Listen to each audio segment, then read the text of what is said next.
Hello kids. Today my topic is Hurufe Tahajji half faces. Today I will tell you in this video how to write Hurufe Tahajji half faces. प्यारे बच्चों, मेरा आज का उन्वान है हुरूफ़े तहज्जी की आदि अशकाल। आज मैं आपको इस वीडियो में हुरूफ़े तहज्जी की आदि अशकाल लिखना सिखाऊंगी। Now write बे,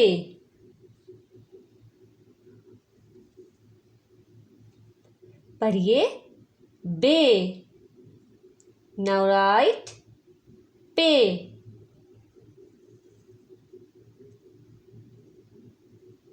पढ़िए पे।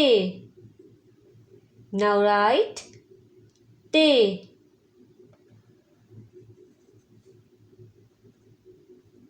पढ़िए ते। Now write ते,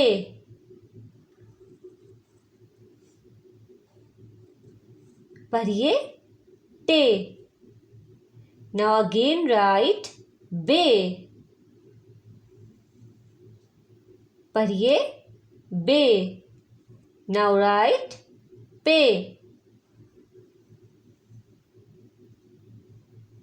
पढ़िए पे। Now write ते, पढ़िए ते। Now write टे,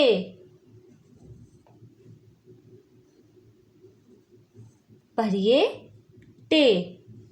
Now we will read all letters together. पढ़िए मेरे साथ।